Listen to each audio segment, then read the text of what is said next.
Banzai Pipeline podcast. Today we're here with Emily Carrion. Emily is the Chief Marketing Officer at Rubica, which is a very interesting cybersecurity company that she's going to tell us all about. It's a B2C company, and before that, Emily's been in lead marketing roles at 5 different B2B tech companies in the Seattle area. So she's got a really wide-ranging background, a lot of different experiences to share. So Emily, thank you so much for doing this with us today. Yeah, thanks for having me, Joe. So tell us a little bit about your new company, your new role. Why did you choose to go there, depart from B2B, all of that. Oh man, that's a big question. I know, sorry. Let's see. We asked tough questions here. Keep me on my toes. Let's see. Yeah, there's quite a lot. I've learned that there's quite a lot of difference between B2C and B2B companies, but basically I picked Rubica for a couple different reasons. Cybersecurity, as you can imagine, is a massively growing field. And what I found out is that most of the solutions are for enterprise. They're just for the, $1 million deals, and these, you have to have a big company to be able to really protect yourselves. And what Rubica is doing is they're taking that technology and bringing it to the consumer so that we can all protect ourselves. So, with all these, crazy enterprise hacks we've heard about with Equifax and Target and Uber. And there's pretty much like one every week. Right? There's like one every week. And then there's all this like election craziness. But anyway, it just seemed like a really big opportunity to go after. And the company's doing a big pivot. So we had been selling to the high net worth individuals and then realized that there's a much bigger opportunity. So I get to I've been there about a month and just thrown off the deep end. We're already working on our consumer launch. We've launched, we have a brand new website, brand new app. And so, as a marketer, these are like all very sexy things that I get to be, come in and help with very quickly. So it's been really fun. And there's a lot of companies that are in that, security space. So how do you guys fit into that landscape? Yeah, that's a great question. One that I have been working on a lot lately. There are a lot less cybersecurity companies in the individual, personal cybersecurity space than you might think. Our software basically covers a lot of them. So like identity theft, malware, antivirus. It's used through VPN technology to protect your privacy. Okay. But we basically cover, once you download Rubica onto all your devices, we protect you. Got it. And the big difference is it's not just software. We also have a room full of cybersecurity experts that are proactively looking for threats. Oh, really? And so anytime they see an anomaly on your device, they look into it, like a human looks into it. Yeah. And a lot of our team, we have, former Navy, former MI6, former, you name it, all the three little agencies. We have, some of the best and brightest who are actually looking at your, anonymized data, of course, but they're looking for these threats. And then we get to we find threats before a lot of other companies do. Yeah. And then so we're protecting you before the threat happens versus, some of the other companies, they protect your identity after your identity is stolen. Right. Well, personally, I'd rather prevent that and not go through that headache than to, fix it after the fact. So that's how we're different. At Rubica, you've been kind of working with the consumer market. Mm-hmm. How is that different, or have you found that to be different than working with more of a B2B market? Yeah, a lot of things are really different. So one of the first things I noticed is my instinct around pricing was off for the B2C market. In B2B, as you're growing your product offering, you start at one price, and then as your software gets better, you raise the price. Sure. Because you can show more value. Sure. In B2C, you need to start with the ceiling price, and then you can, have offers and bring it down, but you can't keep raising it. Yeah, so that was I think Netflix proved that, right? Oh, right. That huge backlash. Everyone was when they tried to raise their price, right? And they had to wait 2 years or something before they could actually go raise it. Right. So that was a big aha. And another one is the funnel, the speed. So in B2B, when you're selling 6-figure deals, it could take 9 months, Right. and you might be okay with that. Right. And it's also a very high touch. So maybe a lot of people are involved in that sale. When you're selling $40 a month subscription, like we need to really limit the human interaction, Right. to get the deal closed. We can still have so it's this kind of balance between how do we differentiate ourselves by having an incredible experience through the buying process, but also have the right cost of good, like the right costs associated so that we can actually make money. Right. But then at the same time, and then customer success is also different because I'm used to very high touch, like put on conferences, like how do Right. we, and so we're gonna just have to do it at a different scale and Right. do stuff that, how do you automate in a personalized way? Or how do you create experiences for groups of people so they can still have that high touch personal experience, but where you can still make money Right. as a company? Yeah, because if you have to pick up the phone and talk to somebody, you've just blown the profit for that month, Exactly. right? So you can't do that every month. You can't do it every month, but so now it's like we're in the big learning phase. So if we do one of those, do we keep you for longer? Right. And if we can keep you for 3 years because we had that call, you better believe we're gonna have that call. Absolutely. So yeah. it's a really fun stage of the company because we're in this constant learning mode. Do you find that it's more direct response? For example, people are having to get all of their information about the product, about the benefits, features, etc., from the marketing materials, and respond, by making a quick purchasing decision instead of being able to kind of have the sales reps kind of fill in the blanks, which I think anybody who's in marketing, we can all own up to that. Is like we've occasionally said, well, we could build a doc on this, but like the sales reps get it. And Yeah. like it's, I think we'll you get to it raise a later. really good point because we don't have that fill in the blank human. Right. So it's a lot more pressure on getting the messaging right. Right. And I would love to give you the answer to that in 6 months once I know, because right now we're in all this, it's brand new, right? So we just launched the first version of our website. We're launching the first version of our ads. And then, I really believe in this test and iterate process. So we'll know in 6 months, I'll be able to tell you kind of where we landed and what we learned. But you have to do a lot more selling through video or through words or through emotion ahead of time and make it simple. What have you found to be, the factors when you're looking at, a B2B startup, B2C startup, whatever, any kind of startup, but like, what are those factors that you're looking for when you're evaluating that company? This is probably the question I get asked the most. I get asked, how do I evaluate a startup and how do I find a startup? Probably that's a great more question. than any I other wish I had thought question. of that question too. Yeah, okay. Well, I'll answer the how to. Should write that down. I'll answer the how to find a startup because a lot of people I found are looking to transition, and startups are really hot right now.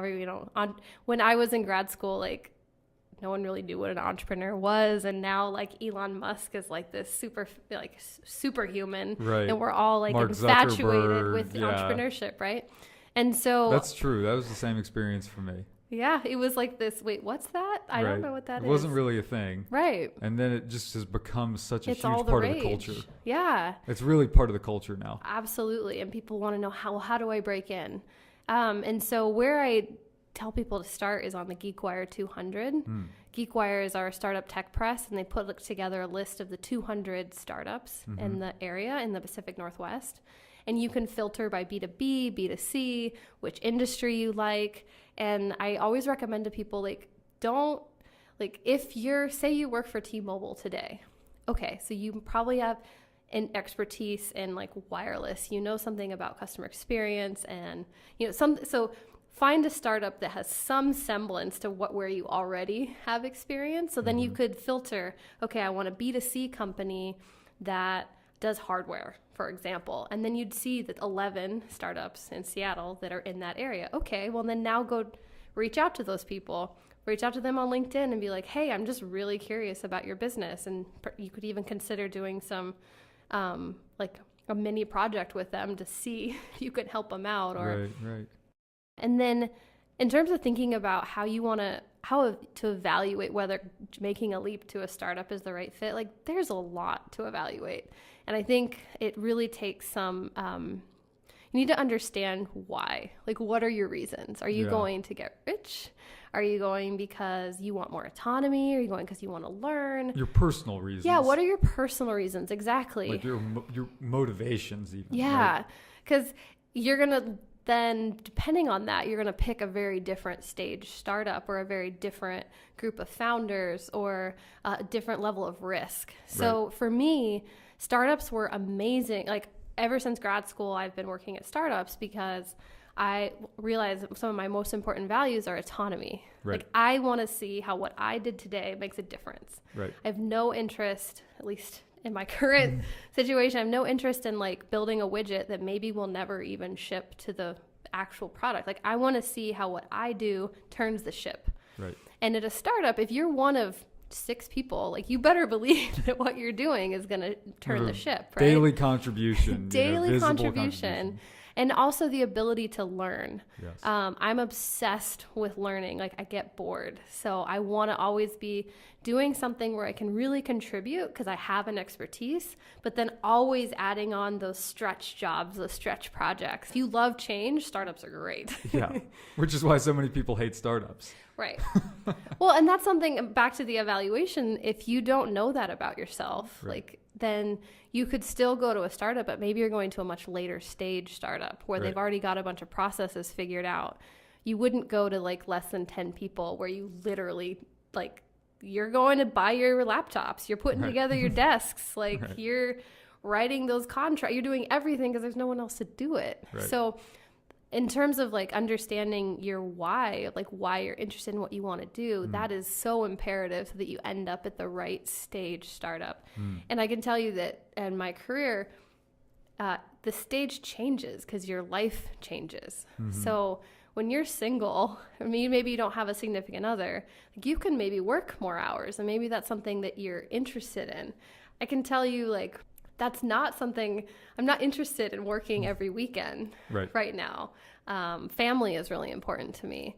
So it's also okay if this why changes. But you want to, these are some of the things that you want to evaluate. So it's understanding your why, it's understanding your risk tolerance. And like being realistic about that too, right? I think a lot of people, you know, want to be a certain way. Like I know that I have this vision of myself of like, the way I would like to be, you know? Don't we all? And then the way everybody does. Yes. And then the way that I actually am.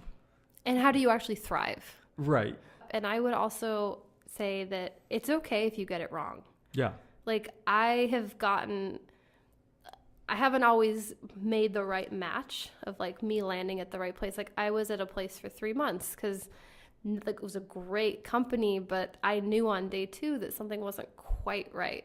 It didn't feel, the pace wasn't what I was looking for. It was actually too slow. And at the time I was really looking for, I wanted the home run. Like you're going to bet, if you're going to work really hard and invent something for the future, I want us to win. And the pace we were moving, I didn't think we were going to get there. And, you know, so it's like these opportunity costs, right? Like, so I took a risk and I was like, look, you know, it's okay to trust yourself and know, like, no, I'm not saying like go somewhere for 3 months, like all the time. Right. But like, you also can know if something's right or wrong for you. And it's probably better for you and the company if you have that come to Jesus before like everyone's miserable. What was it about marketing that drew you in? What was it about marketing? What's funny is the worst grade I got in B school was in marketing. Yeah. Because marketing, in, at least at Seattle U at the time, was like marketing, Ford marketing, or like L'Oreal marketing, like very brand, like these super existing brands. Right. And what I found is that startup marketing is so innovative. Right. Because everything, that's what I got so drawn to, is literally marketing. Whatever I'm doing now, a lot of it isn't going to be working in 6 months. Right. Like the channels might not be working, or they might be too expensive, or the customer might have moved, or so much has changed. I think why I love marketing, startup marketing, is because it's all about change. Right. And that's where I thrive. I thrive in figuring it out. And so it's constantly about, okay, when I'm thinking about my marketing mix, this is what's working today, but I'm always testing new channels. I'm always looking for what's next because I know something's going to fall off of my plan. Something's going to stop working. And so I always have to be ready for that with the next thing. Right. And so that is what, I don't know, that's what's so fun to me is that we're always like figuring out the next thing and discovering what's going to work. And that's really where I thrive, is in this like, well, we don't know yet. Go figure it out. Like, right. I love that. Right. Almost like in marketing, I've always felt like there's always another hill to climb, you know? So like in sales, you figure out your process, and then it's really just about scaling it. Mm-hmm. And there are things that you add in, like, you know, you can add in better systems and training and stuff like that. But a lot of it is just about like trying to get more bodies to understand your products and understand your customers, right? Whereas with marketing, it's like, okay, first we've just got to like figure out how to generate some leads. Yes. Well, now we've got to like figure out like our basic core messaging. Well, now we've got to figure out our ideal customer profile. Yeah. Well, now we've got to figure out, you know, our brand messaging. And now we've got to figure out like, you know, how to add in our SEO and our advertising and our retargeting. Or how do we keep these customers? Right. Our customer marketing, our retention. Yeah, exactly. Exactly. Yeah. So, and that the layers is really fun to me. And you work with every single person in the company. Right. Because you're working with HR on employer brand. You're working with engineering to build the website and make sure your product is great. Right. You're working with sales intimately, because if we're not, like, sales is the best teacher for marketing. I love sitting right next to salespeople and literally listening to the words they're using and looking to the nods on the other side. Mm-hmm. And if I can see someone nodding on the phone, that copy should immediately get on the website, right? If we've got a good loop. So that, I think, that collaboration and that listening and that, you know, working across the org is so fun. So I think it kind of is like my two favorite things in one. So then I like stayed. I'm like, this is the right home for me. Yeah. Yeah. That's awesome. So I'm wondering, as a leader, you know, how have you found mentors? How, you know, who have been some of the mentors that have had an impact on you, and what are those impacts? And then how have you tried to instill that in the companies that you work with or the people that work for you? I love this. It's probably my favorite thing to talk about. The way I learn is by talking to people, listening to people, and learning from the potholes that they've avoided or the mines that they've avoided. So one of the things I did when I moved from Mixpo, which was ad tech, I was in I actually was their director of communications, so very like a lone wolf role. And then from there, I moved to the director of marketing at Apptentive, where I was going to lead a team and basically build a marketing team from scratch. And I had always this is the job I like always wanted, right? Sure. And I actually was hired by my mentee. Oh, really? He is who found me, recruited me, and brought me on. Yeah. So it's so interesting. Mentorship works both ways. So I had helped him land at Apptentive a couple months before. And you gave him a recommendation? Yeah, I was his referral. Yeah, and I helped him prep for the interview, helped him vet the company. And then he called me and he was like, Emily, our CMO just left. And he's like 2 months into his first job out of college. Right. He's like, what do I do? I was like, let's go grab lunch. Right. So we went and grabbed lunch. He brought this big list of everything he was going to work on. And I was like, okay, what 2 things on that list are the most important? Right. And he looked at it, and he's like, I think these 2. I'm like, that's what you're going to do in November. Right. 2 things. And he's like, oh. It's like, once you finish those 2, add the 3rd, but just focus on doing things and doing them well. Right. And I said, you can call me anytime. Right. I'll help you process through this. And he's like, wait, would you want a job? Would you want to come work with me?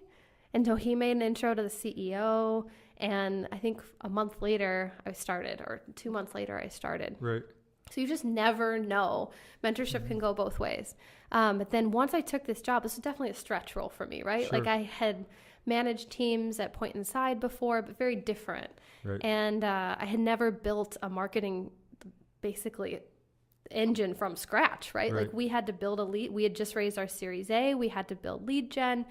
We needed a new version of the web, like also you name it. We like that list you mentioned earlier. We needed it all. Right. And so what I did is basically I made a list of all the top marketers in Seattle that were B2B, and they were not competitors.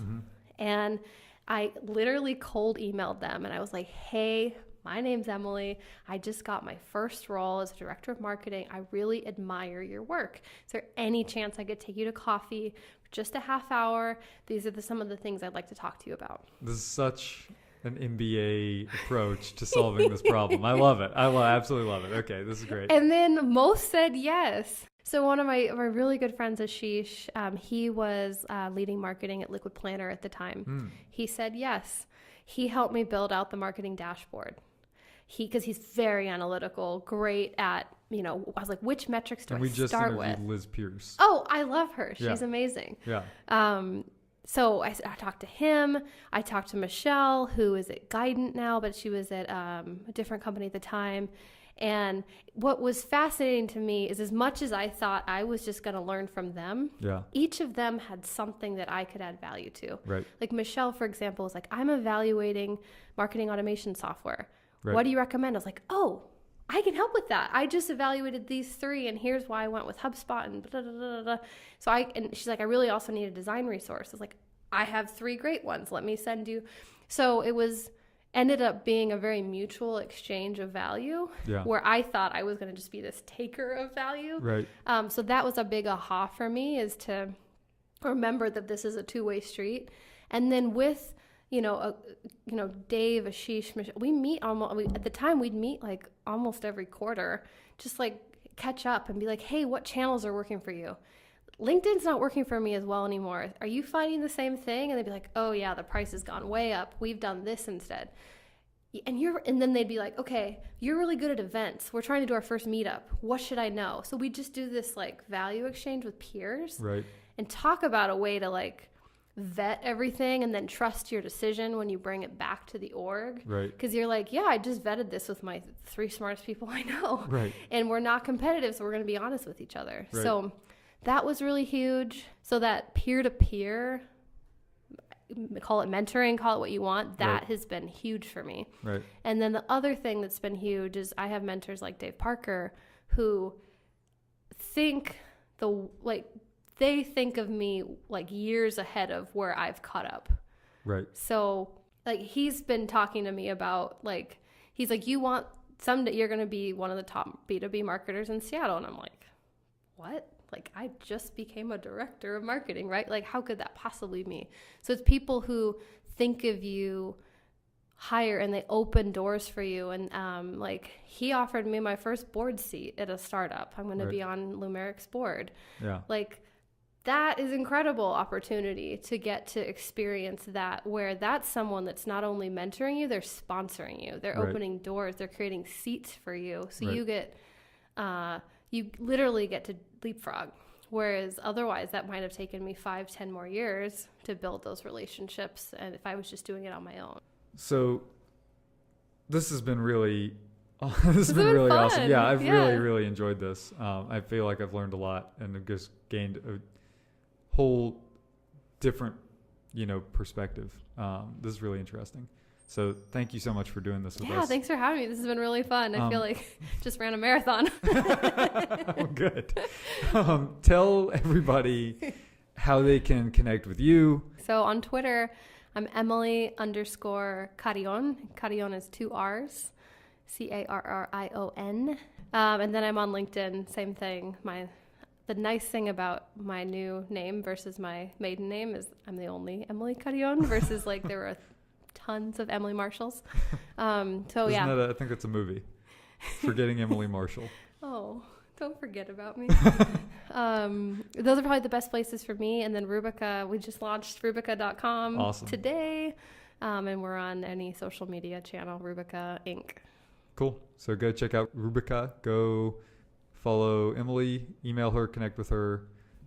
Emily, thanks again so much for doing this. Thanks for having me, Joe. This is fun. Yeah.